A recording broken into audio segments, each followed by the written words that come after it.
हमारी कहानी शुरू होती है बाल्टिक सी के मध्य से, जहां एक डैनिश मर्चेंट शिप पर्शियन तट की तरफ बढ़ रहा है और इस शिप पर एक निराश व्यापारी भी सवार है जो समुद्री यात्रा के कारण बीमार है। ये क्रिश्चियन है और इसका नाम लार्स है। मध्यकालीन पुस्तकों में लिबरसेंसस डैनिया ने एक व्यापारी का उल्लेख किया है जिसने डैनिश के राजा किंग वॉल्डेमर सेकंड के कहने पर जासूसी करने के लिए बाल्टिक ट्राइब्स के इलाकों की यात्रा की।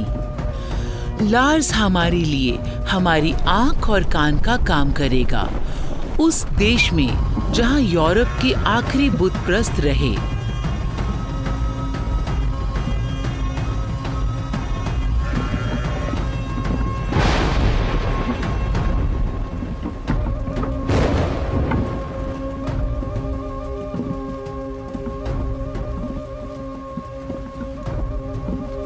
अगर मुझे भविष्य का रत्ती भर भी ज्ञान होता तो मैं इस यात्रा पर कभी ना निकलता, लेकिन तब मैं जवान था और मैं इस दुनिया और लोगों के बारे में ज्यादा नहीं जानता था। मैं अपने कारोबार में काफी माहिर था और मैं अच्छे से जानता था कि कहां से कम कीमत पे माल खरीदना है और कहां उसे ऊंचे दाम में बेचना है।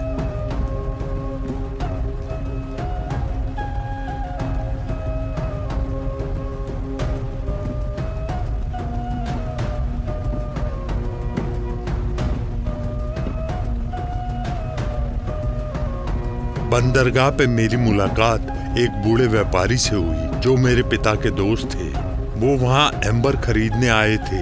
जो सामान मैंने खरीदा था उन्होंने उसकी खूब तारीफ की और उन्होंने मुझे समझाया कि दूसरी जातियों के इलाके में वहाँ के लोकल गार्ड्स के बिना मैं घूमने ना जाऊं।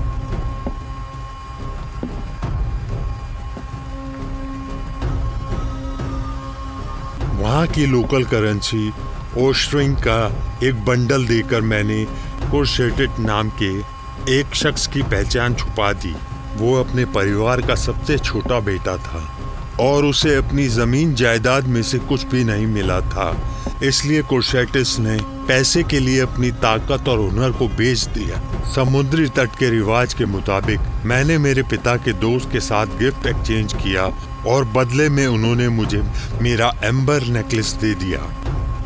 मानना पड़ेगा, बुत परस्त हो या ना हो, लेकिन कला में उन्हें महारत हासिल थी। जब मैंने बदले में उन्हें कुछ देने की पेशकश की, उन्होंने इनकार कर दिया और मुझे कहने लगी कि क्रिश्चियन सिंबल्स को मैं अपने लिए ही रखूंगा। हालांकि पर्शियन लोग इतने असुरक्षित समय में भी बहुत ही शांति प्रिय थे। जब मैं इस खतरनाक यात्रा का प्लान बना रहा था, उसी दौरान मैंने किंग वॉल्डेमर के एक व्यापारिक शहर ट्रूसो के बारे में पढ़ा, जहां पर डेन्स, गॉटलैंडर्स और स्वीडिश आते और दूसरी जाति वालों के साथ शांतिपूर्ण तरीके से गिफ्ट एक्सचेंज करते। ट्रूसो पहुंचने पर मुझे वैसा कुछ भी दिखाई नहीं दिया जैसा कि मैंने पढ़ा था, बल्कि वो मछुआरों का एक छोटा सा गांव दिखाई दे रहा था। एम्बर रोड के साथ बसा ये एक प्रसिद्ध पुराना शहर अपनी चमक खो चुका था और अब जर्जर हो चुका था।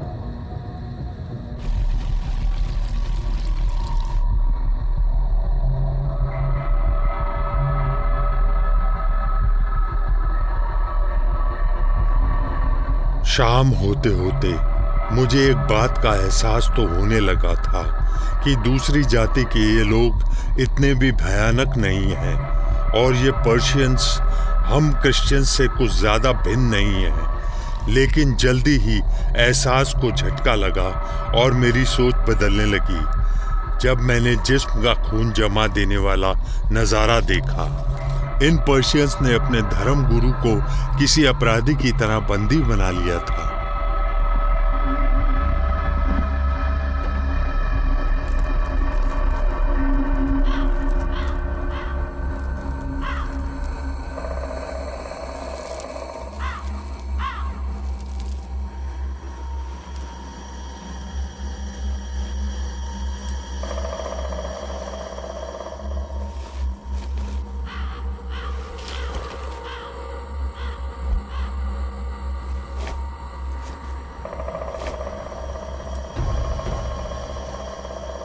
रोमन एम्पायर से निकलकर ईसाई धर्म की लहर यूरोप के आसपास बहुत तेजी से फैली और इस लहर ने विश्व में सदा के लिए बदलाव लाना शुरू कर दिया।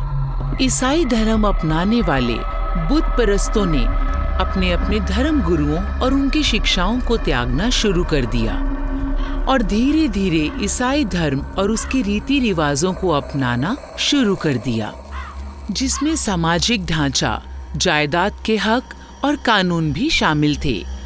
पर्शियन क्षेत्र में, जिसमें विभिन्न छोटी छोटी बाल्टिक जनजातियां शामिल थी, यूरोप और ईसाई धर्म अपनाने वालों के बीच बचे आखिरी बुत परस्तों में ये जनजातियां पिछड़ी हुई ही रह गईं।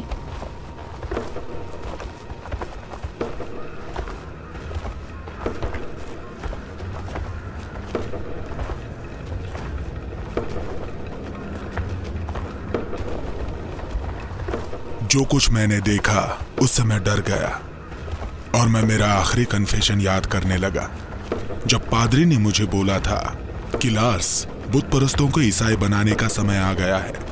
इन बुत परस्तों के इलाके में रहकर तुम उनकी हर बात हम तक पहुंचाओ।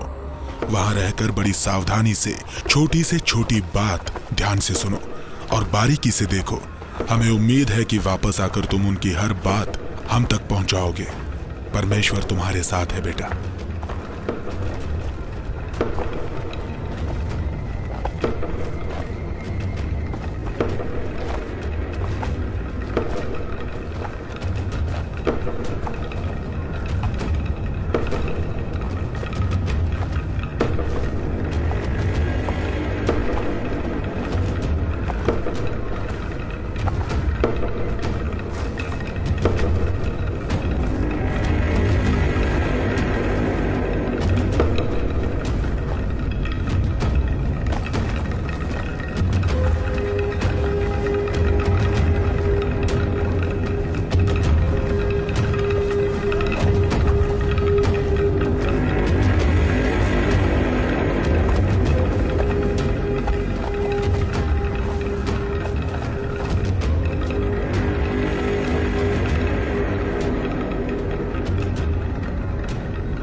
मैंने सुना था कि पिछले सैकड़ों सालों से पर्शियन इलाके में बुत परस्तों के बीच परमेश्वर के उपदेशों से तौबा करने का प्रचार किया जाता है, लेकिन आज ऐसा कुछ नहीं था।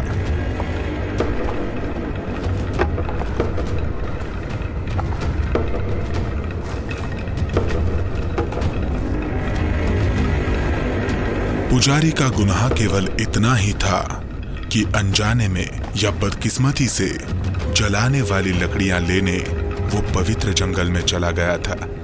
एक किसान ने उसे देख लिया और उसके इस अपराध की शिकायत कर दी।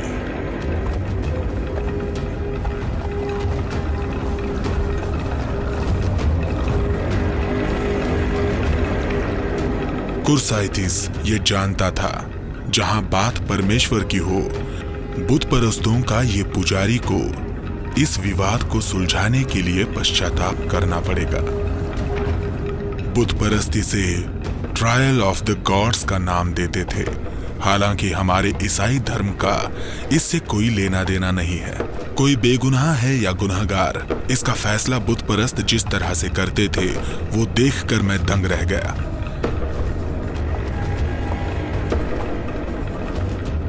एक पत्थर का टुकड़ा खौलते पानी में उबाला जाता है और जिस पर इल्जाम लगा हो उसे वो गरम पत्थर अपने हाथ में कुछ देर तक पकड़ना पड़ता है।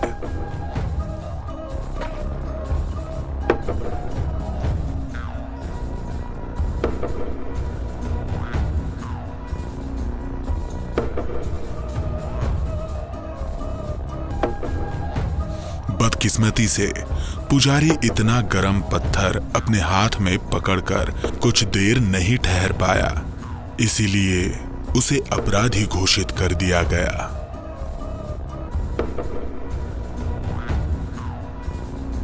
जिस तरह से इस जाति के लोग एक अपराधी को मिलती सजा देखने के लिए इकट्ठे हुए और इतने खुश हो रहे थे, ये देखकर मेरे जिस्म का खून जम सा गया।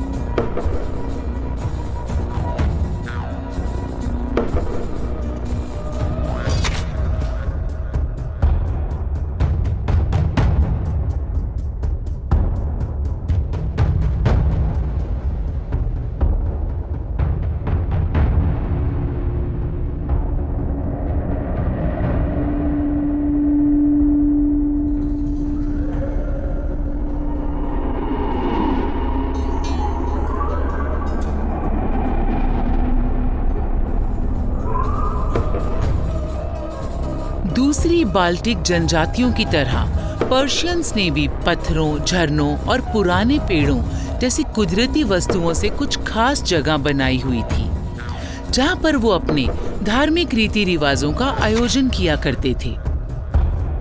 लिखित कहानियों में पर्शियन लोगों के महत्वपूर्ण स्थानों का उल्लेख मिलता है। रामोडिया, ऐसे स्थान पर जहां बुत प्रस्त पूजा करते थे,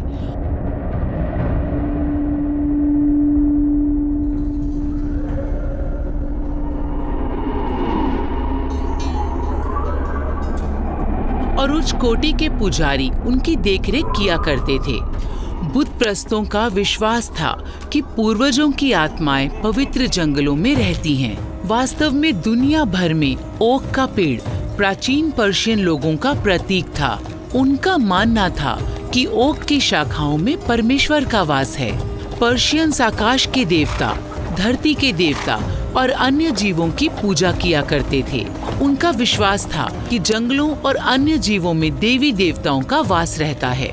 इनकी रोजमर्रा की जिंदगी की हर चीज इन देवी देवताओं पर निर्भर रहती थी, जैसे मौसम, उत्सव, बच्चे का जन्म, पुनर्जन्म और युद्ध में जीत के लिए किस्मत का साथ। ये अपनों के लिए भोजन और जानवरों की बलि दिया करते थे। एक आर्कियोलॉजिकल ने पत्थर में एक देवता और 200 घोड़ों के अवशेषों की खोज की थी।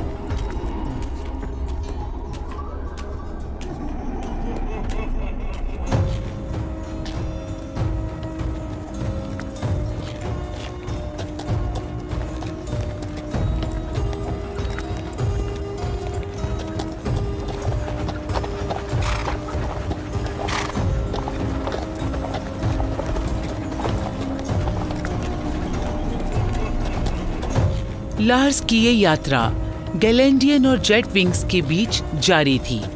मध्यम युग के आरंभ में इन इलाकों की आबादी बहुत कम हुआ करती थी और पड़ोसी ईसाइयों के साथ होने वाले युद्ध में या तो मारे जाते थे या उनमें शामिल हो जाते थे।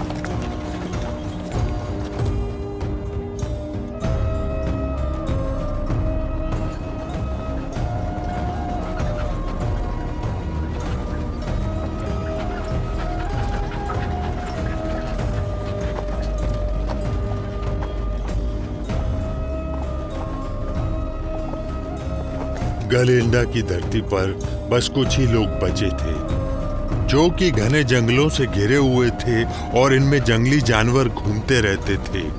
महलों का त्याग हो चुका था और बिना शहर के मैं कोई व्यापार नहीं कर सकता था।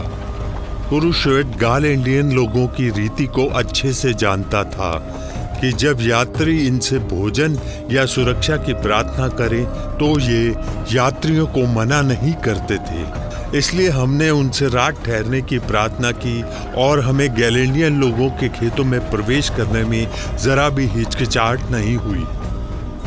ज्यादातर परिवारों के नजदीकी लोग किलाबंद किस्म के घरों में इकट्ठे रहते थे। ज्यादातर घर लकड़ी के लट्ठों से बनाए जाते थे, जिन्हें सीधा सीधा जमीन पर बिछा दिया जाता था। घरों की अधिकतर खिड़कियां छोटी हुआ करती थी और या तो जानवरों के ब्लैडर्स और या लकड़ी के शेडर से सीलबंद किए जाते थे। घरों की छतों को स्प्रूस यानी भोजपत्र से कवर किया जाता था। किताबों में मिली ड्राइंग से मालूम पड़ता है कि गैलेंडियन लोग प्रेसिडेंशियल टावर्स का निर्माण भी किया करते थे, जिसकी ऊंचाई उनके रुतबे का प्रतीक हुआ करती थी।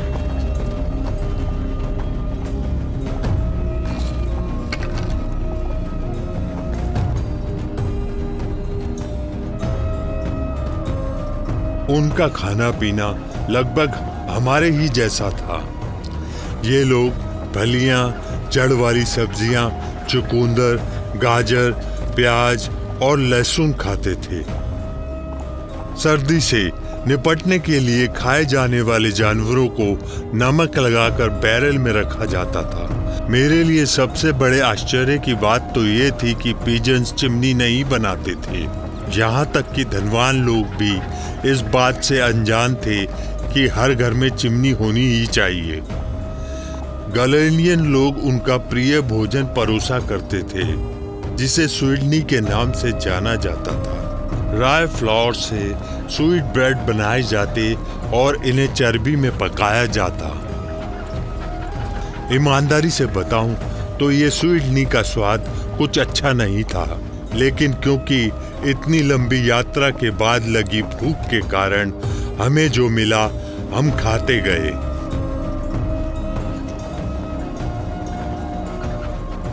उस रात हमारी सेवा के लिए घर के मालिक की पत्नियां और उनके गुलाम हाजिर थे। अन्य बाल्टिक जनजातियों की तरह गैलेंडियन लोगों में भी एक से अधिक पत्नियां रखना आम बात थी। मैंने जो खास बात देखी कि हमारे मेजबान अपनी सबसे छोटी पत्नी की तरफ ज्यादा आकर्षित थे, जबकि सबसे बड़ी पत्नी घर की जिम्मेदारी संभालती और बीच वाली अपनी तरफ ध्यान खींचने के प्रयास करती रहती। मैं एक बात जरूर बोलूंगा कि इन जनजातियों की औरतें उन औरतों से अच्छी थी जिन्हें ईसाई मत के अनुसार पाल पोस कर बड़ा किया गया, और कई मामलों में तो बहुत ही अच्छी थी।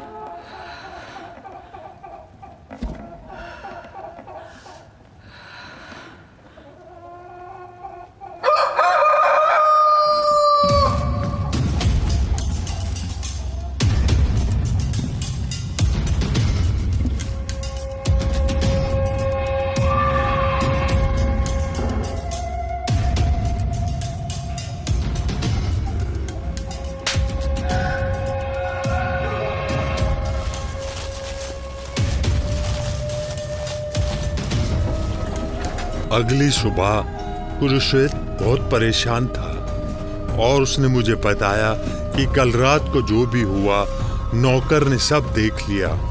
गैलेंडियन द्वारा की जाने वाली सेवाओं की भी एक सीमा रेखा थी, इसलिए हमें वहां से जल्दी निकलना था। कुरुश्वेत ने मुझे उन पर होने वाले अत्याचारों के बारे में सचेत किया था, लेकिन एक शादीशुदा बुत परस्त औरत के साथ हम बिस्तर होना मुझे किसी भी तरह से कोई भी पाप नहीं लगा। अचानक जिन गैलेंडियन लोगों को लगा कि उनका अपमान किया गया है, हमें मारने के मकसद से उनके द्वारा छोड़े गए तीर और आदमी हम तक पहुंचने लगे। हमारा पीछा करने के लिए उसने अपने परिवार और अपने नौकरों की सहायता ली।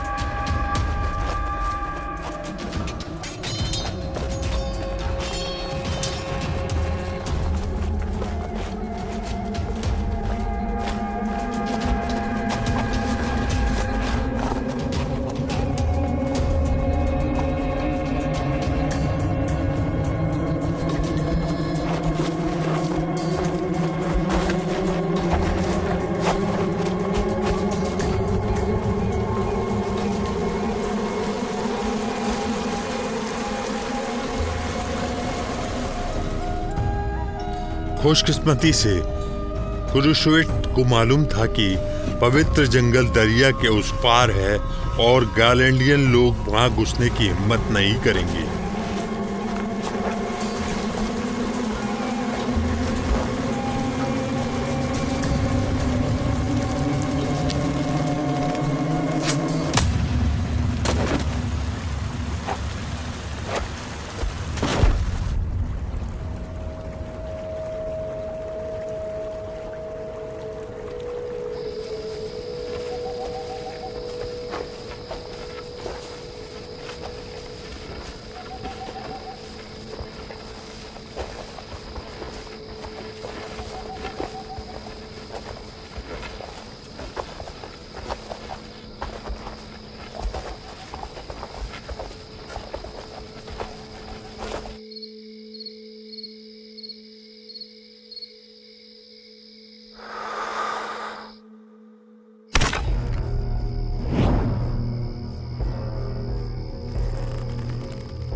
मैंने इस बात पर ध्यान नहीं दिया कि मेरे साथी यात्री ने मुझे योटविंगन्स और सुडोवियंस राज्य तक जाने के लिए पत्र दिया था।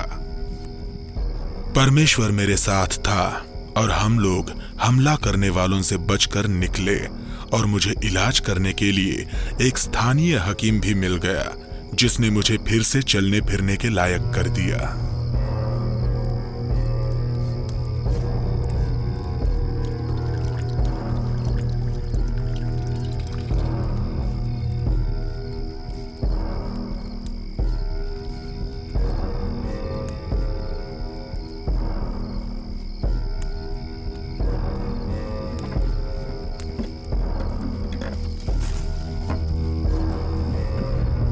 मध्यकालीन युग में छोटी से छोटी बीमारी या चोट से इंसान की जान भी चली जाती थी। खराब भोजन, कठोर मौसम और स्वच्छता की कमी या इलाज की कमी के कारण मनुष्य का औसत जीवन 25 से 30 साल तक का ही था। बचपन सबसे मुश्किल भरा होता था और आधे से ज्यादा बच्चे जिंदा नहीं रह पाते थे।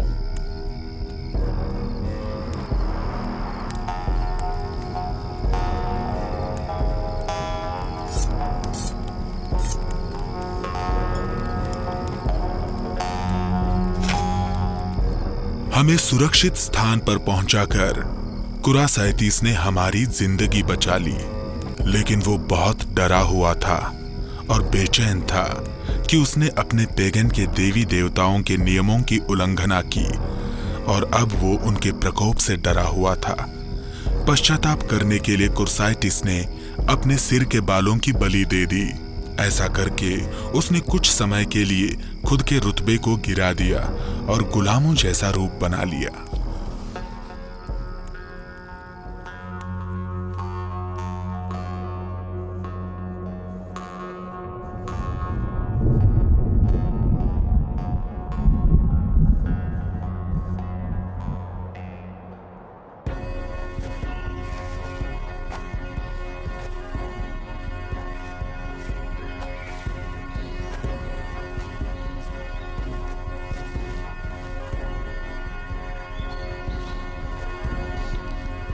मुझे अभी भी बुखार था और मुझ पर बेहोशी छाई हुई थी। बाद में कुरासाइटिस ने मुझे बताया कि मेरे ये जख्म किसी मनुष्य के भरने से नहीं भरेंगे, इसलिए हमें सहायता के लिए पेगन के देवी देवताओं की शरण में जाना होगा। उनके धर्मगुरु जातवी ने मुझे ठीक करने के लिए बकरी की बलि दी। ये रस्म मुझे किसी पार्टी की तरह लग रही थी, क्योंकि उन्होंने मेरे पैसों से हिरण खरीदा और उनकी जाति के हर व्यक्ति ने इसमें हिस्सा लिया। बुत परस्तों के देवता मुझे बहुत डरावने लगे। हम अपने देवता के सत्कार में उसे ब्रेड और वाइन की भेंट चढ़ाते हैं और इनके देवता जानवरों की बलि और खून मांगते हैं।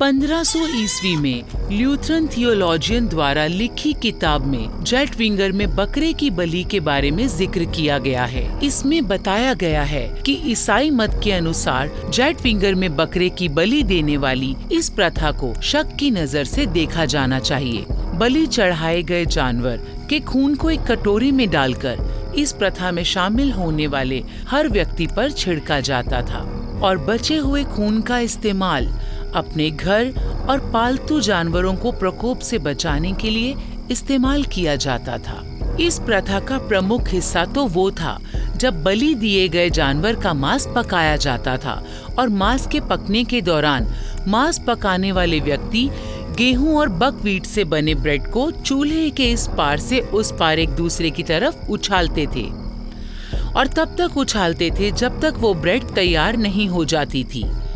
जो धर्मगुरु मांस पकाता था वो जलती हुई आग में से एक जलता हुआ कोयला निकालकर अपने सिर पर रखता और फिर उसे वापस चूल्हे में डाल देता। इस पूरी प्रथा के दौरान एक खास किस्म का वाद्य भी बजाया जाता था।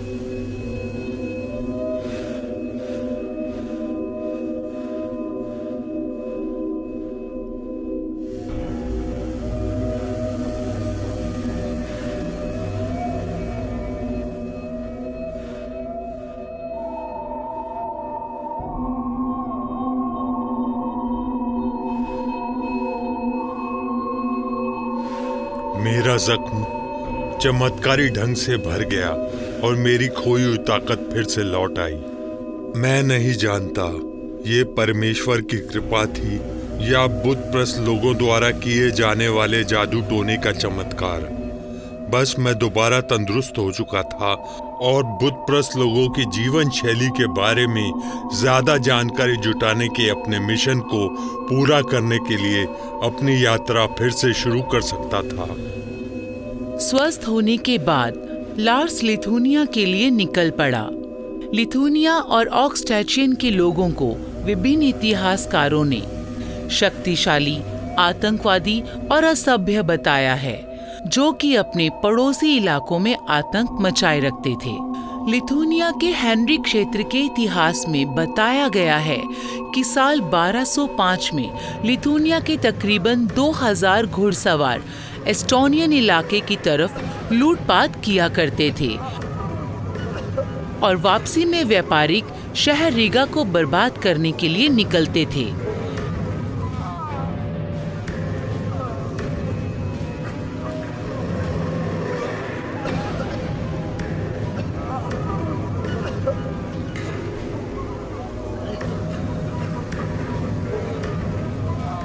इतिहास के पन्ने पलटने से मालूम पड़ता है कि लिथुनियन के वासी मरने से नहीं डरते थे।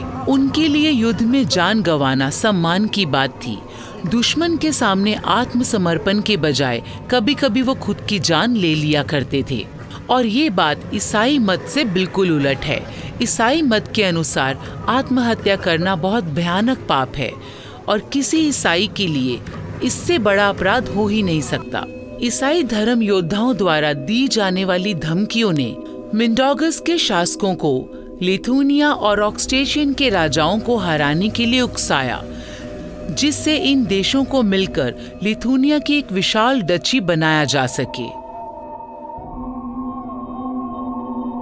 मिंडोगस ने ईसाई धर्म को अपनाया और पोप इनोसेंट IV के आशीर्वाद से उसे बादशाह का ताज पहनाया जाता। हालांकि फिर उसे पड़ोसी ईसाइयों द्वारा दी जाने वाली सैन्य धमकियां मिलनी कम हो चुकी थी। उसने अपनी नई आस्था को त्याग दिया और अपने इलाके के सभी भिक्षुओं और धर्म गुरुओं को समाप्त कर दिया। इसके गौरवशाली दिनों के दौरान 15वीं शताब्दी में विशाल डची अपने महत्वपूर्ण सेना के संग यूरोपियन राज्यों का सबसे बड़ा राज्य बन गया था, जिसने विभिन्न धर्मों, भाषाओं और संस्कृतियों को एक साथ मिला लिया।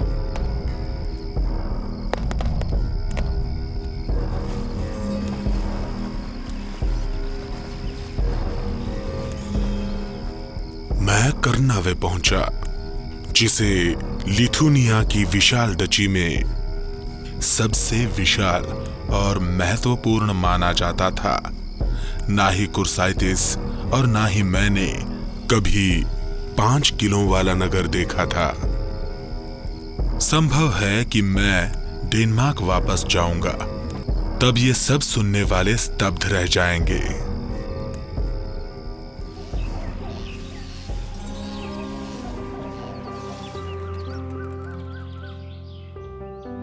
पाषाण युग से ही कर्नावे की जनसंख्या काफी अधिक थी।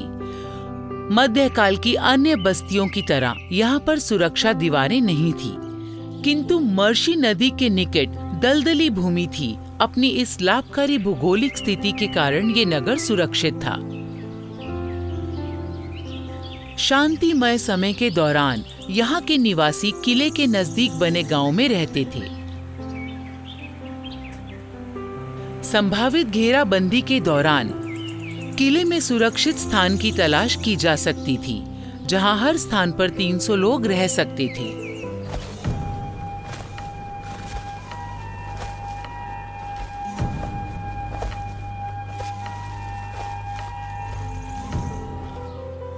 और फिर मैंने कर्नेव को पीछे छोड़ दिया।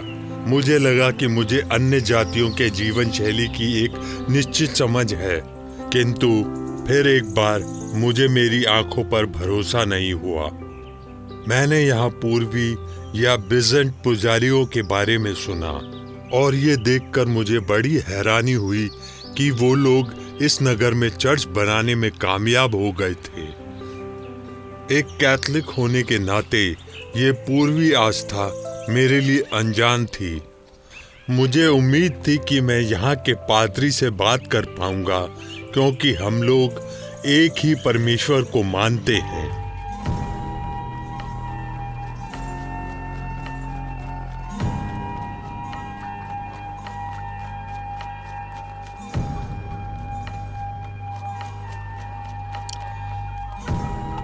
लेकिन यहाँ का पादरी मेरे खिलाफ भड़के अपने गुस्से को नहीं रोक पाया।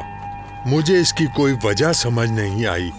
हो सकता है ये सब इसलिए था क्योंकि मेरे लोगों ने बिजेंटिन सेंटर के केंद्र कॉन्स्टेंटिनोपल पर हमला किया था। शायद वो हर कैथलिक पर ऐसे ही गुस्सा होते होंगे, लेकिन सच में मैं भी नहीं समझ पा रहा हूँ, या मैं हमारी उस हरकत को सही ठहराने में सक्षम नहीं हूँ। लेकिन हाँ का मतलब हाँ।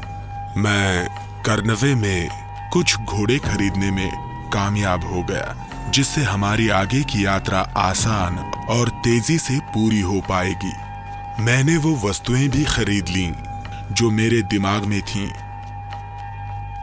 घोड़ों का व्यापारी अपने नजदीकी इलाकों में काफी मशहूर था। उसने मुझे मशवरा दिया कि मुझे उत्तर की तरफ जाना चाहिए, जहां काफी शाही महल मौजूद हैं और जहां और शानदार नदी बहती है जिसका नाम दाउगावा है।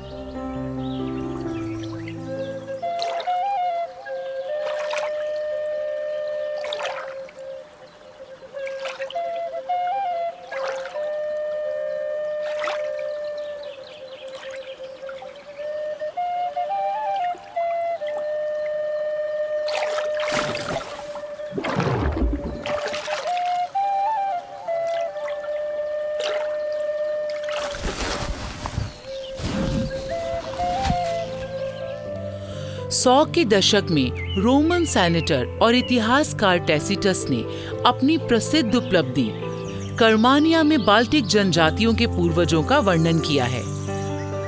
तर फल उगाते थे और आमतौर पर आलसी जर्मनों की तुलना में अधिक इच्छा शक्ति और धैर्य से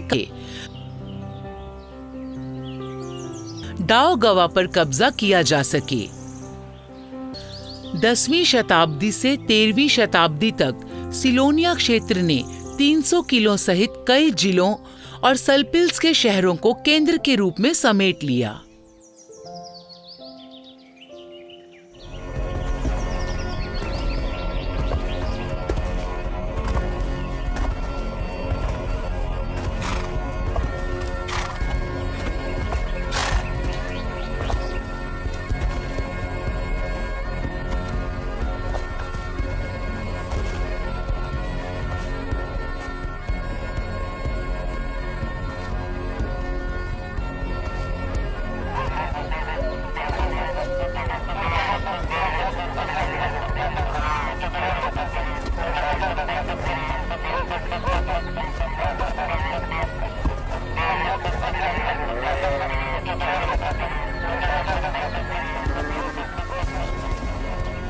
सेलोनिया में मैंने कुछ अविश्वसनीय घटनाएं देखी जो ईसाई धर्म में असंभव थी। भीषण गर्मी के मौसम में ये बुतपरस्त न केवल अपने पशुओं को सजाते और आस्था के गीत इस उम्मीद में गाते कि उनकी फसलों की पैदावार खूब अच्छी होगी, बल्कि जरूरत से ज्यादा अश्लीलता में समय बिताया जाता, जबकि आम तौर पर वो ऐसा नहीं करते थे। मुझे ऐसा लगा जैसे हर जगह परमेश्वर की निंदा ही निंदा हो रही है, और जिनमें अनेकों स्त्री और पुरुष शामिल हैं। बुत परस्तों की ये मान्यता सही हो सकती है कि संपूर्ण गर्मी का मौसम महिलाओं के गर्भवती होने का उत्तम समय है। फिर जो बच्चे मार्च में पैदा होंगे उनका नाजुक शरीर वसंत की धूप में सांस लेगा, और जानवरों के लिए भी उनकी सही मान्यता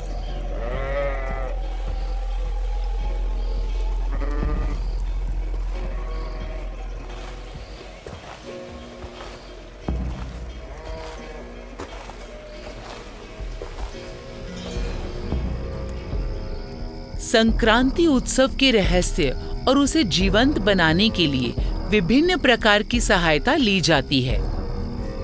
एथनोग्राफिक अनुसंधान और लोगों की धारणाओं से पता चलता है कि बाल्टिक जनजातियों को नशीले पौधों का काफी गहरा ज्ञान था। चारागाहों में दुनिया की हैनबेन और बेलाडोना को भी रीति रिवाजों में दवा के तौर पर अधिक शोध की आवश्यकता है।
शिखर की गर्मी के दौरान लोग अंधेरे पर प्रकाश की जीत का जश्न मनाते हैं। अग्नि को सूर्य, जिंदगी का देवता, उपजाऊपन, गर्मी और स्वास्थ्य का प्रतीक माना जाता है। साल के सबसे लंबे दिन और सबसे छोटी रात के दौरान लोगों ने शुद्धिकरण के अनुष्ठान में भाग लिया, जो नए जीवन का प्रतीक और मौत के खिलाफ एक संघर्ष है। इस महोत्सव में समाज के सभी समूहों का स्वागत किया गया। अपने आसपास की अलौकिक शक्तियों को बुलाने के समय सभी के साथ समान व्यवहार किया गया।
शिखर की गर्मी के दौरान बुत परस्तों द्वारा आयोजित इस अनुष्ठान के बाद मुझे बहुत अजीब महसूस हुआ।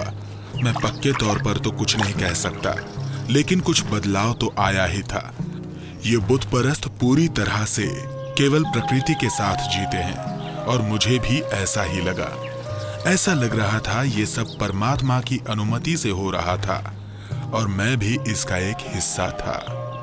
मुझे हैरानी हो रही थी कि क्या मैं पृथ्वी के सबसे उच्चतम जीवों के साथ खड़ा हूं या सिर्फ किसी बड़े समागम का एक हिस्सा भर हूं। यात्रा करते करते हम लेटागलन और दावगावा नदी तक पहुंच गए। ये नदी बहुत ही गहरी और चौड़ी थी। इसे पार करने के लिए हमें माझी को पैसे देने पड़े।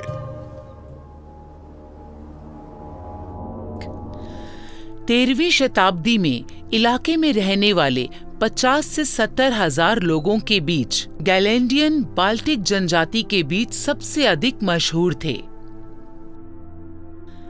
कैथोलिक वेस्ट और ऑर्थोडॉक्स ईस्ट के बीच दाउगावा नदी का बहुत ही लंबा और महत्वपूर्ण व्यापारिक मार्ग था। स्कैंडिनेवियन स्लेव्स और उत्तरी जर्मन के व्यापारियों ने दाउगावा पर नियंत्रण करने के लिए ठगी, बल प्रयोग का गठबंधन के प्रलोभन का प्रयोग किया।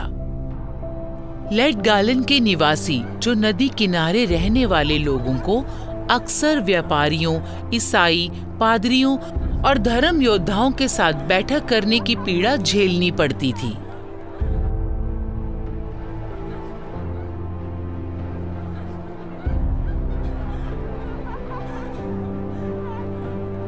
लेटगालन में कैथलिक और रूढ़िवादी चर्चों के प्रतिनिधियों द्वारा ईसाई धर्म को फैलाया जा रहा था, जिन्होंने जनजाति के लोगों को आत्मिक तौर पर तैयार करने के लिए भरपूर कोशिश की। राजनीतिक समाज के उत्कृष्ट वर्ग के एक हिस्से ने ईसाई धर्म की शिक्षाओं के प्रभाव से खुद को धर्मांतरित कर लिया। हो सकता है अपने पड़ोसियों के खिलाफ लड़ाई लड़ने के लिए उन्हें सहयोगियों की तलाश हो, या दूसरी दुनिया में उन्हें खुद के लिए नए अवसर दिखाई दिए हों जो कुछ विदेशी उनके लिए लेकर आए थे।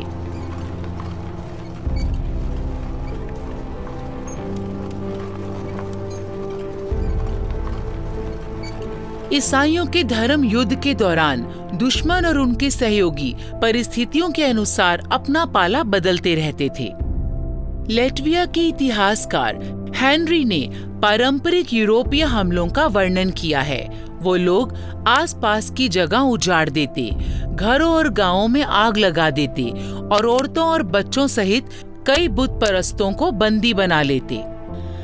और ये लोग गाय, बैलों और घोड़ों को अपने कब्जे में ले लेते और 7 दिन के बाद बड़े ही उत्साह से अपने घरों को लौट जाते।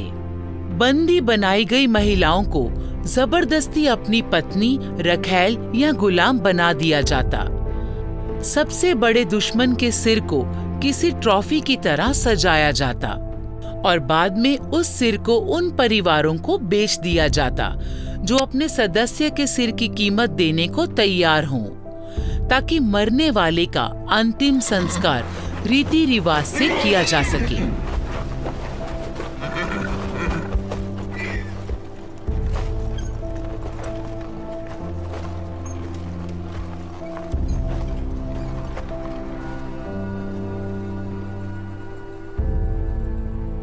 बेशक मैंने इन बुत परस्तों के इलाके में काफी समय बिताया था, पर इससे पहले मैं कभी जर्मनी के धार्मिक योद्धाओं से नहीं मिला था। कुरुसेट ने मुझे समझाया था कि कभी कभी बुत परस्त और धर्म योद्धा संयुक्त बल के तौर पर एक साथ मिलकर चलते हैं। दोनों पक्षों ने दुश्मन को हराकर अपना अपना फायदा उठाया और लूटपाट की संभावना बढ़ गई। मेरी समझ में ये नहीं आया कि दुश्मन एक साथ मिलकर कैसे चल सकते हैं, लेकिन मुझे इस बात का संदेह था कि असंभव सा ये गठबंधन शायद ईसाई धर्म की शिक्षा के प्रचार को बुत परस्तों में फैलाने में सहायक हो रहा होगा।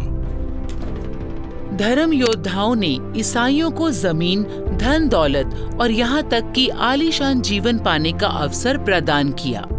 ईसाई धर्म को फैलाने जैसे मुश्किल काम के बदले लूटपाट को उचित वेतन के तौर पर देखा जाता था। हालांकि बुत परस्तों के इलाके में रहने वाले हर किसी ने लालच में आकर इन धर्म योद्धाओं की बात नहीं मानी।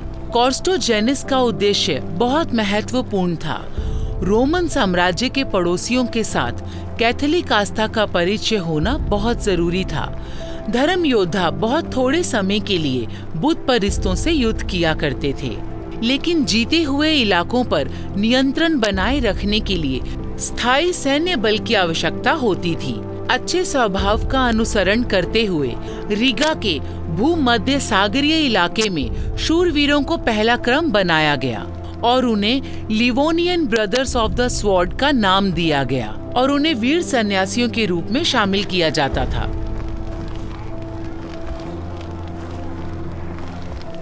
एक पुजारी ने हमें योद्धाओं के शिविर में रात बिताने के लिए आमंत्रित किया। इस कीमत पर मेरे राजा व्लादिमीर सेरेस को जमीन मिल जाएगी। लेकिन जो कुछ मैंने देखा, शायद वो इतना आसान भी नहीं है जैसा कि वो सोचता है। जर्मनी के व्यापारी और धर्म योद्धाओं ने यहाँ सभी कुछ स्थापित कर लिया था और ये लोग अपने जीवन के पलों को बुत परस्तों के साथ साझा कर रहे थे।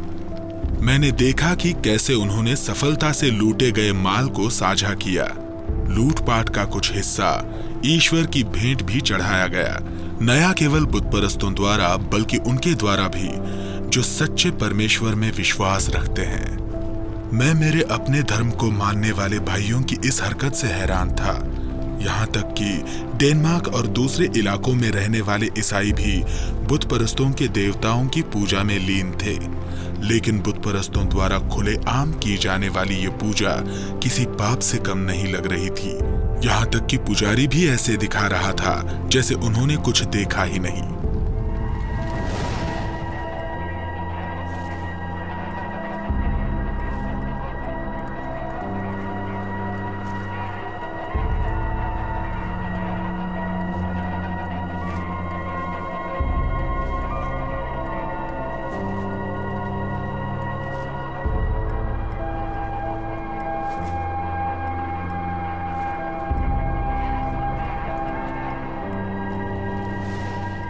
यात्रा करते करते लार्स एक शहर तक पहुंच गया जो नदी के किनारे बसा हुआ था और अब जिसे गोया के नाम से जाना जाता है।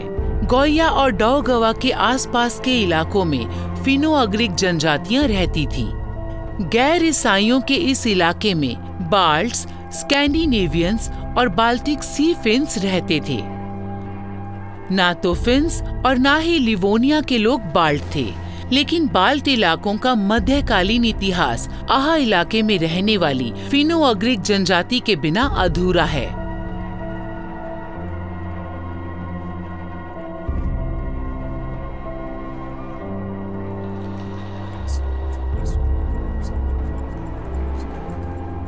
फिनो-अग्रिक लोगों के पास जीवात्मा को लेकर वैश्विक नजरिया था। प्रकृति से संबंधित हर चीज आपस में जुड़ी हुई थी और अमर आत्मा में विश्वास किया जाता था।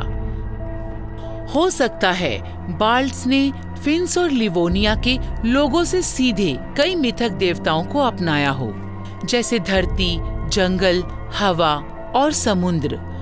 बुतप्रस्त लोग प्रकृति के सभी रूपों को समान रूप से सम्मान देते थे। ऐसा माना जाता है कि बुतप्रस्त पेड़ों, चट्टानों, हवा आदि को शाब्दिक या वास्तविक रूप में पसंद नहीं किया करते थे। उनकी पूजा करने वाली चीजें कुछ किसी ऐसी खिड़की जैसी होती थी जिसके दोनों तरफ देखा जा सकता हो। प्राकृतिक वस्तुओं को बिचौलिए की तरह इस्तेमाल किया जाता था, जिनके माध्यम से अनजान रहस्यों को उजागर की जाने जैसी धारणाएं जुड़ी हुई थी।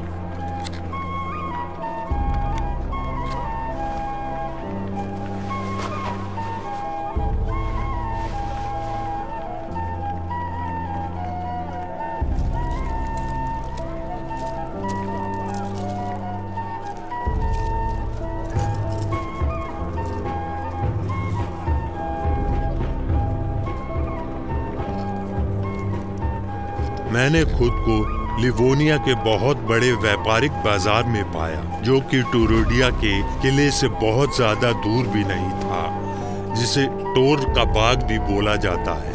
मैंने नमक के एक व्यापारी से बात की जो जर्मन से आया था। उसने मुझे शिकायत के तौर पर बताया कि बुत परस्तों के साथ व्यापार करना कितना मुश्किल है, क्योंकि हर शासक बिकने वाली हर वस्तु पर कुछ पैसों की वसूली करना चाहता है। एक व्यापारी होने के नाते मैंने उसका दर्द समझा और उसकी उम्मीद में सहमति जताई कि एक दिन इस इलाके में भी हर काम ठीक से होने लगेगा। मुझे यहाँ की स्थानीय भाषा बिल्कुल नहीं आती थी, लेकिन फिर भी यहाँ व्यापार करने में कोई परेशानी नहीं हुई। पूरी दुनिया में इशारों की भाषा का इस्तेमाल किया जा रहा था।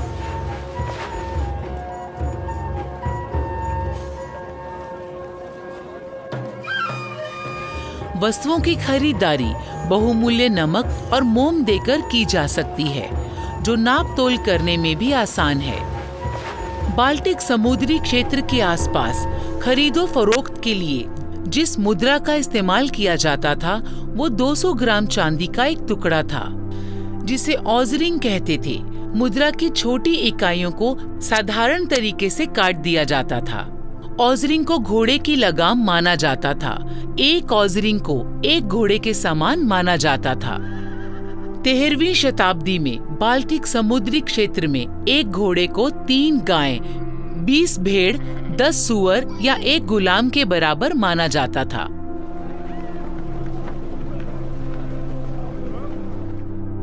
मैंने फैसला किया कि बुत परस्तों के इलाके से बढ़िया मोम लेकर डेनमार्क वापस जाऊंगा।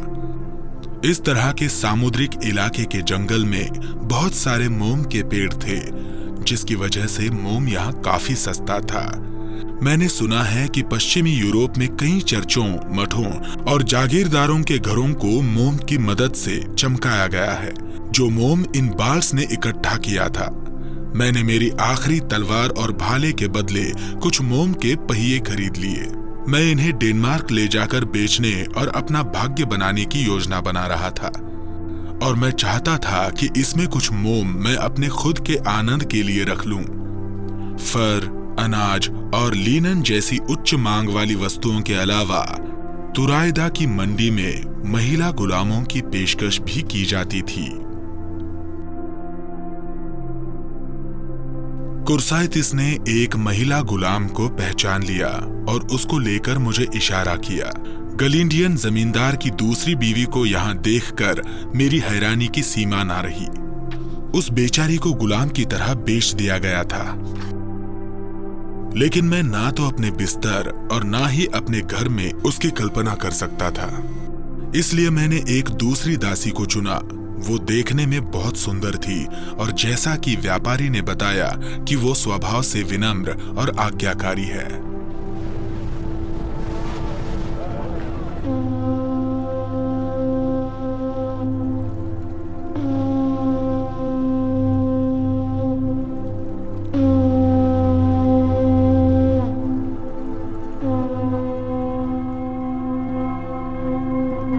मैंने काफी हद तक बुत परस्तों के इलाकों को देख लिया था, इसलिए मैंने घर वापस चलने का फैसला किया। मैंने नदी के रास्ते रीगा के बंदरगाह शहर तक जाने का फैसला किया, जहां मुझे समुद्र के जमने से पहले डेनमार्क जाने के लिए यातायात का कोई साधन मिल जाए। अपनी यात्रा के दौरान लार्स ने जो शहर देखे, रीगा श्रेणी उनसे बिल्कुल अलग थी। जर्मनी, गॉफलैंडिक और डैनिश के व्यापारियों के आने से लिवोनिया में 2 छोटी बस्तियों को एक साथ बसाया गया और इस तरह रीगा का निर्माण हुआ, जो बाद में लिवोनिया में एक बड़ा शहर बनकर उभरा। कुछ ही दशकों में खेतों, गोदामों, चर्चों, मठों और कई महलों की सुरक्षा के लिए रीगा में डोलोमाइट चट्टानों की दीवारें बनाई गईं। लिखित सूत्रों के अनुसार रीगा का वर्णन दुश्मनों की भूमि पर एक प्रवासी चौकी के रूप में किया गया है और शैतानी इलाकों में ईसाइयों का दुर्ग गर्व से ऊंचा खड़ा है। रीगा में ईसाई धर्म का चलन तब शुरू हुआ जब 13वीं शताब्दी में ईसाई धर्म जर्मन के व्यापारियों के जहाजों के साथ यहाँ पहुंचा। व्यापारी लोग बुत परस्तों के बीच कोई प्रचार करने नहीं आए थे, बल्कि वो तो इस इलाके में नशे के व्यापार के लिए नए रास्ते बनाने के लिए आए थे। धर्म योद्धा यहाँ व्यापारियों के लिए फायदे का सौदा साबित हुए, जो ईसाई धर्म फैलाने के बहाने कमजोर तबके के लोगों को अपने वश में कर सकते थे।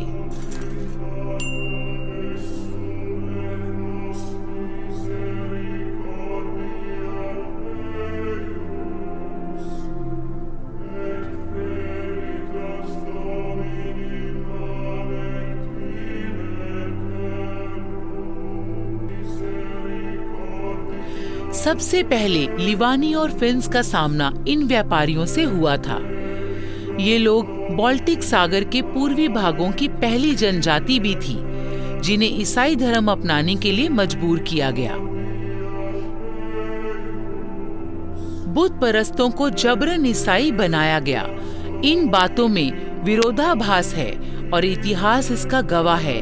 ईसाई धर्म में अपनी मर्जी से और जबरन दोनों का वर्णन मिलता है। लिथुनिया और इतिहासकार हेनरिक बताते हैं कि कैसे बुत परस्तों का जनसमूह ईसाई धर्म में परिवर्तित हुआ, लेकिन इसके बाद ईसाई धर्म को बहुत ज्यादा तवज्जो नहीं दी गई। इसी इतिहासकार ने बताया है कि कैसे लिवोनिया के कुछ निवासियों ने ये सब नकार दिया और समारोह समाप्त होने के बाद डाउगवा नदी में डुबकी लगाकर कुछ का शुद्धिकरण किया। उनका विश्वास था कि ऐसा करके वो ईसाई धर्म को जर्मन वापस भेज रहे हैं।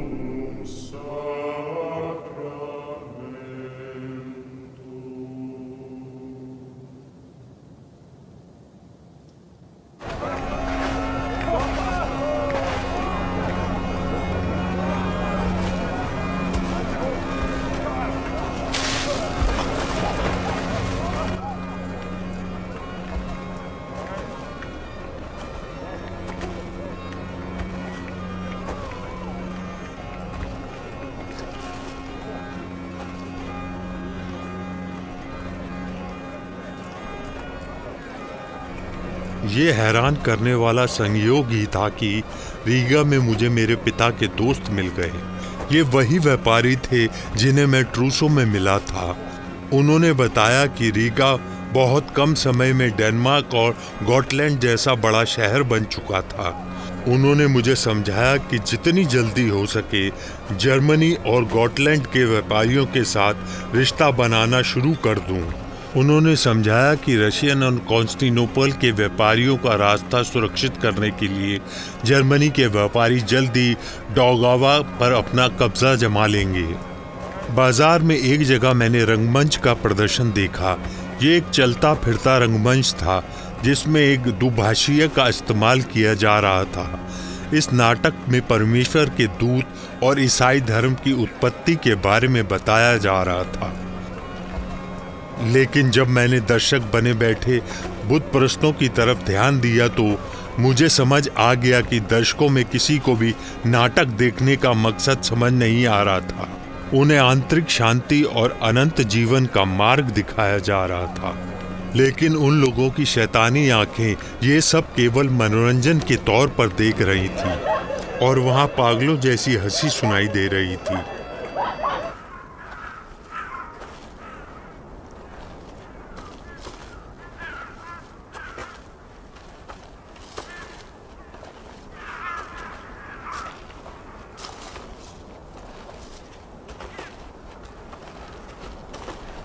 बुत परस्तों के इलाकों से गुजरते इतनी लंबी और कठिन यात्रा करने के बाद मैं थक चुका था।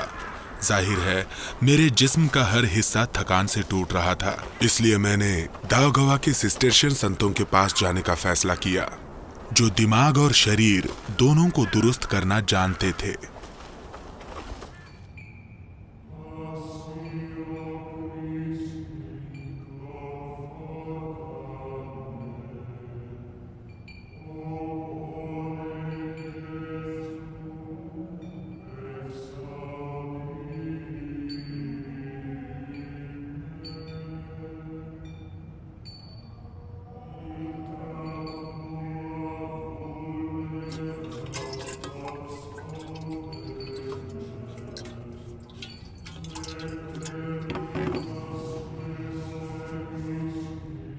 मध्यकालीन यूरोप में फ्लेबोटमी और कॉर्नर स्टोन ही इलाज का जरिया थे। इस प्रकार के इलाज को हर प्रकार की मान्यता प्राप्त थी। ऐसी मान्यता थी कि शरीर में से शैतान का असर निकल जाने के बाद इंसान ठीक हो जाता है। सभी प्रकार के आंतरिक और बाहरी तकलीफों को समाप्त करने के लिए नसों से खून निकालने का तरीका अपनाया जाता था। इसे बचाव के इलाज के तौर पर भी इस्तेमाल किया जाता था।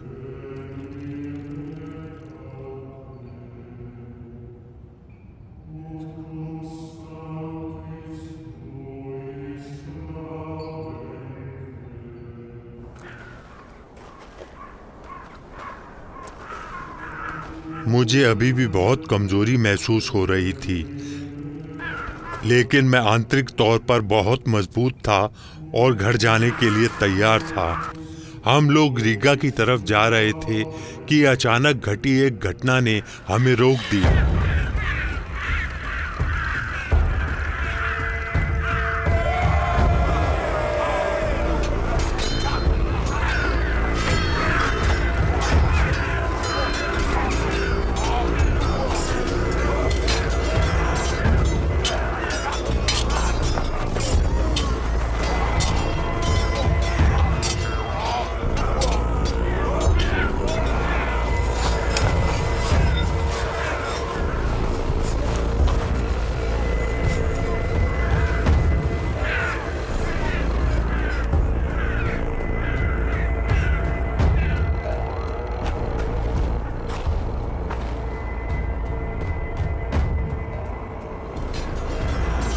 सूत्रों ने ओसल द्वीप से एस्टोनियन लोगों के 13वीं शताब्दी की शुरुआत में रीगा शहर की दीवारों के पास कई हमलों का वर्णन किया है। इतिहास में इन हमलावरों को ओसेलियंस कहा जाता है। वो ईसाइयों से खास तौर पर बुरा व्यवहार किया करते थे। उन्होंने जर्मनी के पुजारियों को प्रताड़ित किया, नए लिवोनियन ईसाइयों का अपहरण कर लिया और उनके किलों को लूट लिया।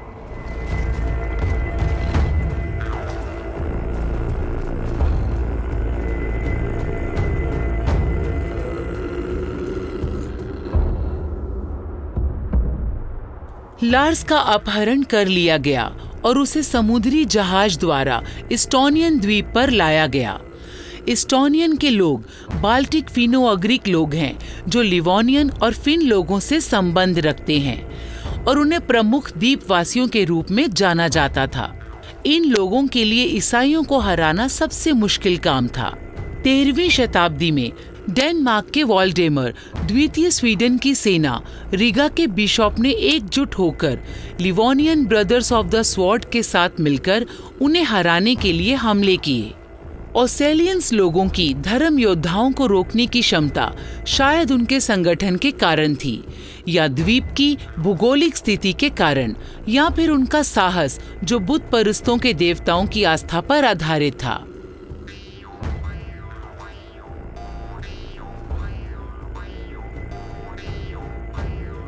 लिवोन और एस्टोनियन लोगों के लोक गीतों में उनके देवताओं के नामों का जिक्र आता है। एक पुराना मिथक विचार हमें बताता है कि दुनिया शाश्वत पेड़ के इर्द गिर्द घूमती थी और आसमान में तारे जुड़े हुए थे। आकाश गंगा या फिर एस्टोनियन लोगों के अनुसार पक्षियों की गंगा इस पेड़ की शाखाएं थी, जहां पक्षी मृत लोगों की आत्माओं को दूसरी दुनिया में ले जाते थे। ऐसी ही कुछ मिथक धारणाएं फिनो-अग्रिक संस्कृति में भी पाई जाती हैं और लैपलैंड तक फैली हुई हैं। इतिहास में एस्टोनियन के भगवान थेरापीटा का जिक्र भी मिलता है, जो सागर के ऊपर उड़े थे और ओसल में उतरे थे।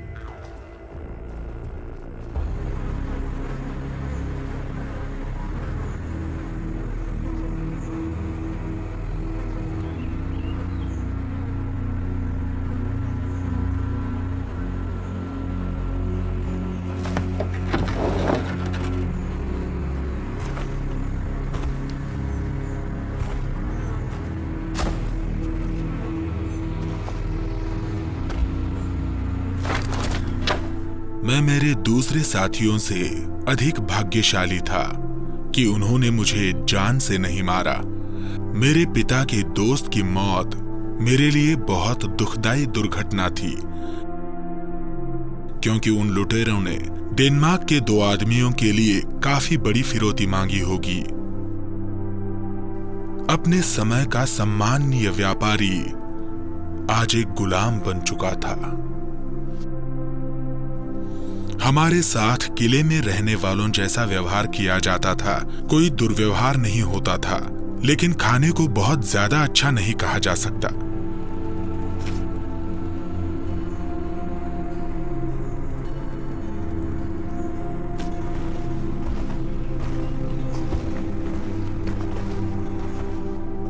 मैंने काफी साल एक गुलाम बनकर गुजारे और मैं ये उम्मीद छोड़ चुका था कि मेरा परिवार रकम देकर मुझे इस दुखदाई गुलामी भरे जीवन से निजात दिलवाएगा। दूसरे कैदी जो यहाँ काफी समय से गुलाम बनकर रह रहे थे, उन्होंने मुझे बताया कि अगर तुम काम बढ़िया से करोगे तो तुम्हें घर का चेयरमैन बना दिया जाएगा। फिर मैंने बढ़िया से काम किया। मैं तुयू के नजदीक लोहार के लिए काम करके भाषा सीखी। उनके स्थानीय लोगों ने अयस्क निकाला और इसे पिघलाकर लोहा बनाया। जब मैंने तलवारें खरीदी थी, मैंने कभी नहीं सोचा था कि लोहा कहां से आता है। ओसेल पर दलदले अयस्क की खुदाई और उसे निकालना मेरे लिए सबसे कठिन कामों में से एक था। कभी कभी जंगल के बाहर भट्टियां बनाई जाती थी। कभी कभी अयस्क से लोहे के टुकड़े निकालने में हमें कई दिन लग जाते थे।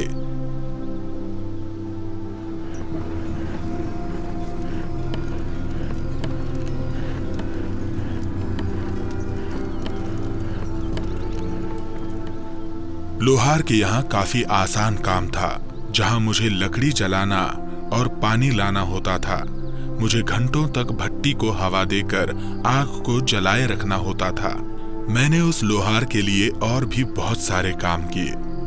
समय के साथ साथ मेरा और उस लोहार का प्यार बढ़ता गया और वो मुझे एक पिता की तरह प्यार करने लगा, बल्कि एक माँ का प्यार भी मुझे उससे मिलने लगा।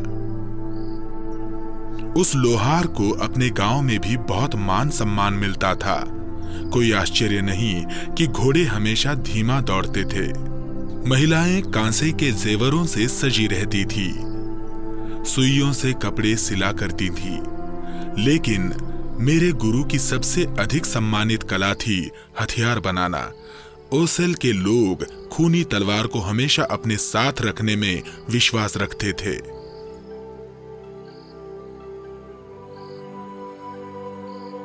सूत्रों द्वारा किए वर्णन से मालूम पड़ता है कि ओसेल के एस्टोनियन लोग ईसाई धर्म के सबसे अधिक कट्टर दुश्मन थे।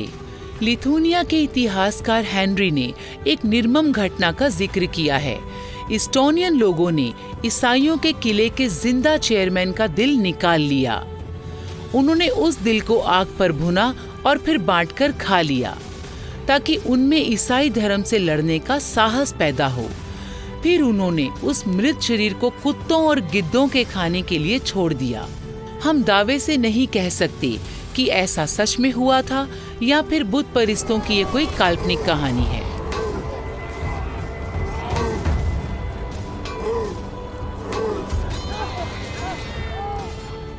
जानवरों की दुनिया में कमजोर जीव को हमेशा भोजन बना लिया जाता है। इन जनजातियों की सोच भी इसी प्रकार की थी। हमलावर अन्य जनजातियों को केवल लूटपाट करने, उनके जानवर और हथियार लूटने, उन्हें गुलाम बनाने की नजर से ही देखा करते थे। अगर वो ऐसा नहीं करते तो कोई दूसरा कर देता था। लूटपाट करते समय मुझे कैदियों के रिश्तेदारों से बात करने के लिए बिचौलिए की तरह इस्तेमाल किया जाता। हमारे द्वारा पीड़ित लोगों के उदास चेहरों को देखना मेरे लिए बहुत ही मुश्किल भरा समय होता था। इन बुत प्रस्तों के साथ रहते रहते मैंने एक बात तो सीख ली थी।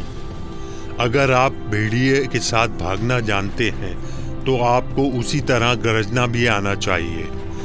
जैसे जैसे उनकी नजर समुद्र से हटी, ओसल के लोग तबाह होते गए। वो खुद को बचाने के लिए पड़ोसियों की सेना में भर्ती हो जाते।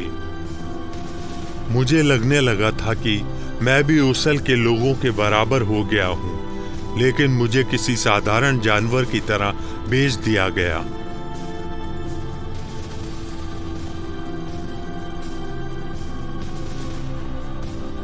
लार्स अब कोरोनियन में पहुंच चुका था। प्राचीन कोरोनियन क्षेत्र में कई साम्राज्य स्थापित थे जो कि किले के आसपास बने हुए थे।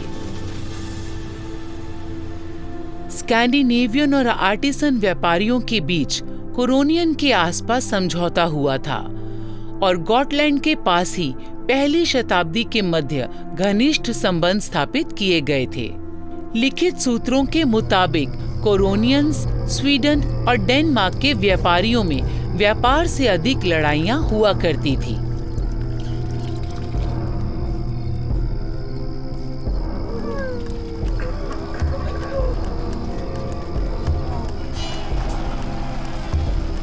कोरोनियन लोगों ने सदियों तक बाल्टिक सागर के इलाकों पर शासन किया, लेकिन 13वीं शताब्दी के बाद से उत्तरी जर्मन के व्यापारियों ने पहले से चल रहे व्यापारिक बाजारों पर अपना नियंत्रण करने के लिए धर्म योद्धाओं से फायदा लिया, बाद में जिसे हैनियाटिक लीग के नाम से जाना जाने लगा। ये सोचकर कि उनकी ताकत लगातार घट रही है, 1210 में कोरोनियन वासियों ने ईसाइयों के गढ़रिगा पर धावा बोल दिया। 3 दिन की और कोरोनियन वासियों को मैदान छोड़ना पड़ा। जबरदस्ती कोरोनियन के इलाके में घुस गई।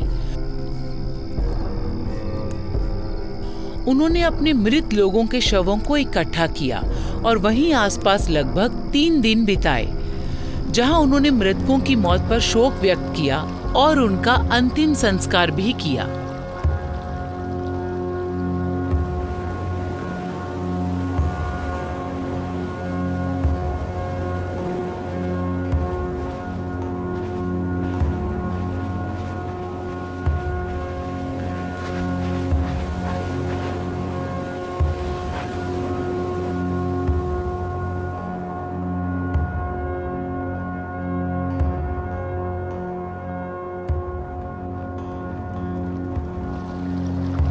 कोरोनियंस वासियों का व्यवहार बिल्कुल जंगली जानवरों जैसा था।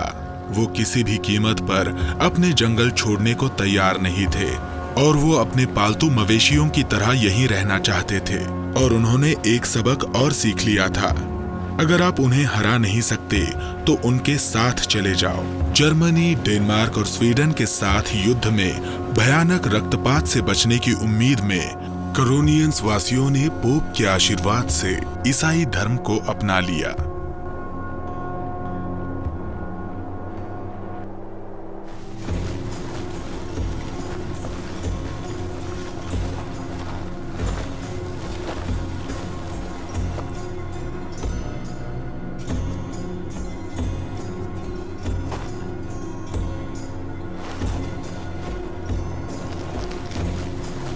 अब तक मैं अच्छे से समझ चुका था कि कोरोनियंस वासी अपने शक्तिशाली दुश्मन को धोखा देने के लिए केवल नाम के ही ईसाई बने थे, क्योंकि ये बुतपरस्त अपने प्राचीन देवताओं को भूलने के लिए तैयार नहीं थे।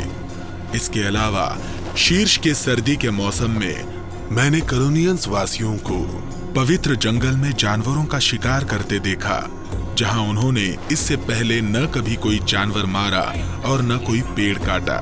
सर्दी के सबसे छोटे दिनों के दौरान बुतपरस्तों ने चेहरों पर मास्क पहन लिए, इस विश्वास से कि उनके पूर्वजों की आत्माएं स्पष्ट दिखाई देंगी, जिस कारण वो अपने मृतक रिश्तेदारों और भगवान से बात कर पाएंगे। लैमिकीन्स को पता चला कि उनकी पड़ोसी जनजाति सैमोगिटियंस के लोग जर्मनी के धर्म योद्धाओं से युद्ध करने का इरादा बना रहे थे, इसलिए उसने सैमोगिटियंस के राजा विकिंतस को बड़ी मात्रा में हथियार बेचने की पेशकश की। इस सच के बाद कि वो अक्सर आपस में लड़ते रहते थे और एक लाभकारी संयुक्त समझौते के लिए ये लड़ाई बाधक नहीं थी, मैं खूब हंसता अगर मुझे इस बात पर रोना नहीं होता कि कैसे अलग अलग तरीके से मेरे भाग्य ने मेरे रास्ते में बाधाएं पैदा की हैं। लैम्किंस ने मुझे महंगी वाइन के लिए बेच दिया, जो चमड़े के एक थैली में भरी हुई थी।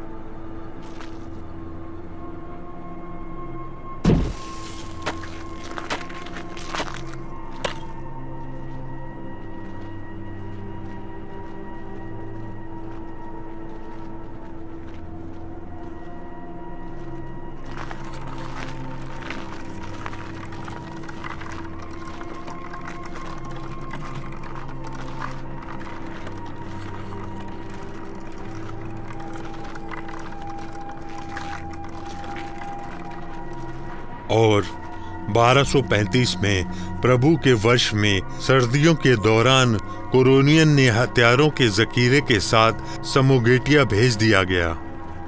यूफिकेंटस अपने बड़ों के साथ आगे आगे चल रहा था और हम उसके पीछे पीछे धीरे धीरे चल रहे थे, क्योंकि हमारे साथ सामान भी था।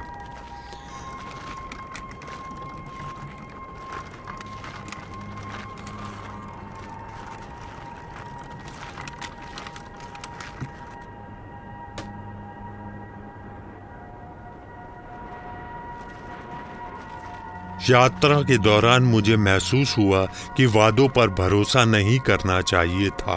लेमिकिंस ने समगोटिया के लोगों का आदर सत्कार किया, लेकिन शांति समझौते के बावजूद बर्फ पर मछली पकड़ते हुए लोगों पर कोरोनियन लोगों ने हमला कर दिया और उनकी मछलियां छीन ली। और यहाँ का यही रिवाज था और कोरोनियन लोग इसका पालन कर रहे थे।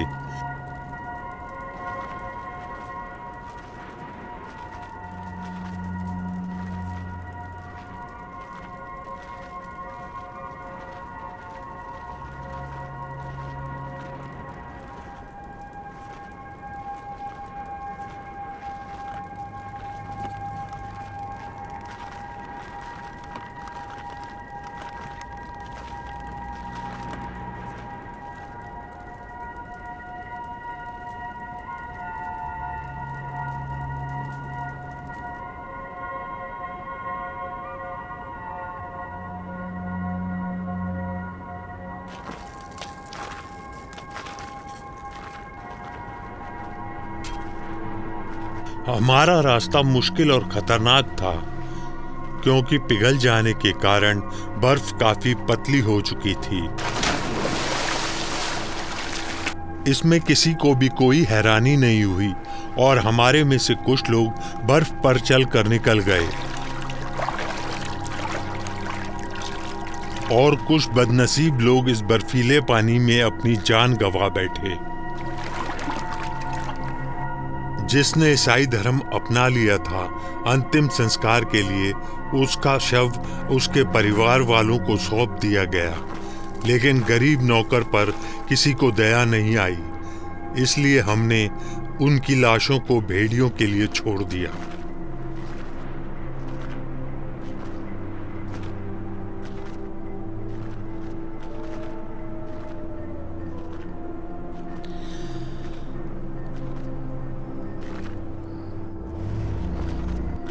लार्स, जो अब सामान को साथ लेकर सैमोजेटिया जा रहा था। बहुत से बाल्टिक लोग ईसाई धर्म के उपदेश देने वाले लोगों के खिलाफ बड़ी बहादुरी से लड़ा करते थे। धर्म युद्ध के दौरान जर्मनी व्यवस्था के प्रचार को रोकने के लिए सैमोजेटिया को भी युद्ध के मैदान में बदल दिया गया और उन लोगों ने 200 साल तक बिना डरे बड़ी बहादुरी के साथ युद्ध किया। सैमोजेटियंस लोगों को यूरोप के आखिरी बुतपरस्त जनजाति के तौर पर जाना जाता है, जिन्होंने 15वीं शताब्दी में ईसाई धर्म को अपना लिया था। उनकी बस्तियां गहरे जंगलों और पानी के अंदर बने रास्तों वाली गहरी झीलों से घिरी हुई थी और इन रास्तों का पता केवल इन्हीं लोगों को था।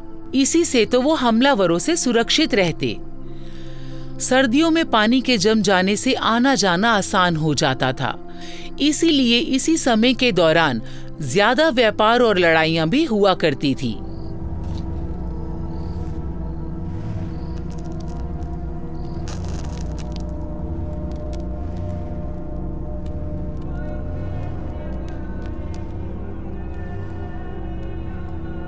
शोक सभा के दौरान मैं सैमोगेशियन के गांव पहुंचा, क्योंकि ये सब मैंने बुत परस्तों के इलाके में पहले भी देखा हुआ था, इसलिए मुझे कुछ ज्यादा हैरानी नहीं हुई।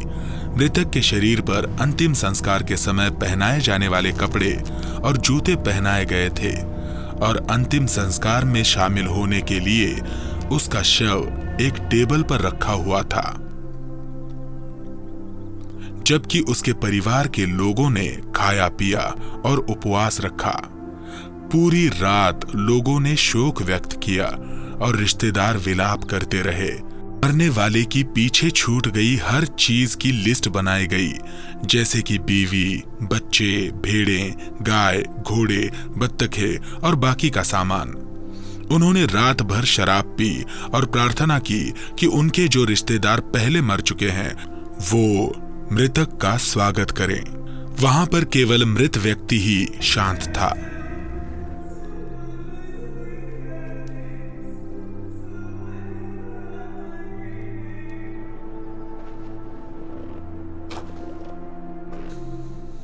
यहां पर मैं अभी तक अजनबी था, इसलिए मुझे पास जाने की इजाजत नहीं थी।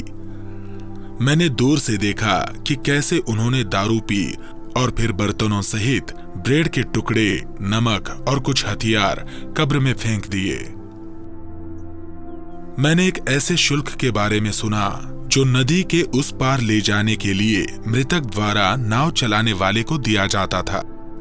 इसलिए ये लोग जेवर और चांदी राख होने के लिए डाल दिया करते थे। इतने साल बुत परस्तों के बीच बिताने के बाद मैं खुद की पहचान भूल चुका था कि मैं ईसाई हूं या बुत परस्त। और कभी कभी मुझे हैरानी भी होती थी, क्या उनके देवता हमारे परमेश्वर का हिस्सा नहीं थे? और क्या उनके पवित्र जंगल हमारे चर्चों जैसे नहीं थे? और गर्मी के दौरान उनके द्वारा मनाए जाने वाले उत्सव क्या हमारे प्रभु के जन्मदिन पर मनाए जाने वाले उत्सव के समान नहीं था? ऐसे विचारों से मैं घबरा गया और मैंने जल्दी ही ये सब सोचना छोड़ दिया। ईसाई होने के नाते निश्चित ही ऐसे विचार मुझे नरक में धकेल देंगे।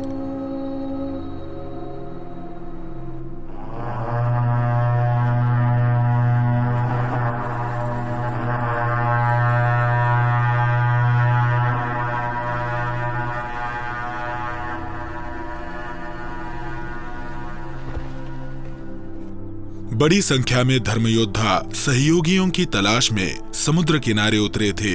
विकिंतस ने गठबंधन की उम्मीद में सेमेगेलन के तारता में कुरियर भेजा और अपने पूर्व दुश्मनों के साथ धर्मयोद्धाओं को राह दिखाने के लिए एक योजना बनाई।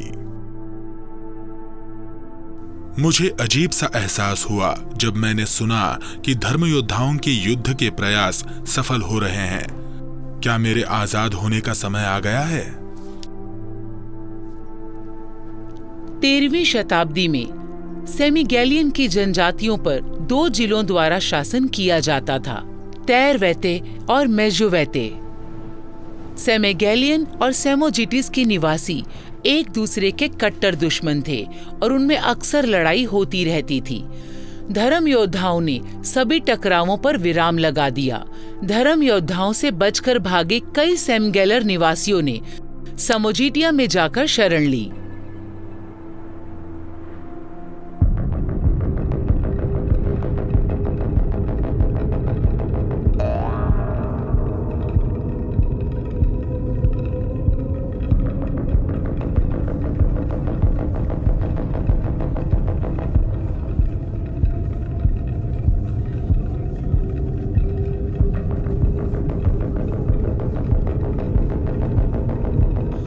बुत परस्तों द्वारा भविष्य के बारे में मालूम करने का तरीका मैं पहले भी कई बार देख चुका हूँ। वो लोग जानवरों की हड्डियों को आग में गिरा देते थे और धुएं की दिशा पर ध्यान लगाते थे और धुएं से उभरने वाली आकृतियों के अनुसार फैसला करते थे कि युद्ध के लिए जाया जाए या घर पर ही रुका जाए।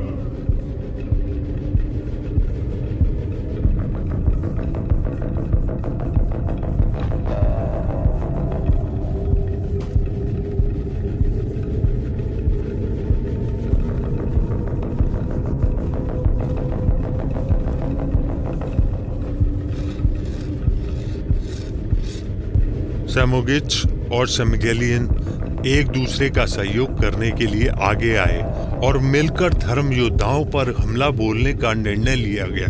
धर्म योद्धाओं ने लुथुनियन में लूटपाट मचाई और वो रीगा की तरफ लौट रहे थे ताकि वो सर्दी से पहले पहले उत्तरी जर्मनी में अपने घरों की तरफ कूच कर जाएं। धर्म योद्धाओं पर किया जाने वाला ये हमला एक ही बार में ही उन्हें हराने के मकसद से तैयार किया गया था। मेरे लिए यहाँ से निकल भागने का यही एक मौका था। समुगीटियन के मुखिया ने मुझे कहा कि हम तय करेंगे कि हमारा जीवन कैसा होना चाहिए और हमें किस भगवान की पूजा करनी चाहिए। हम विदुषियों के शासन में नहीं जीना चाहते। लार्स, तुम भी हमारे साथ युद्ध में शामिल हो जाओ, फिर मैं तुम्हें आजाद कर दूंगा। मैं कर भी क्या सकता था।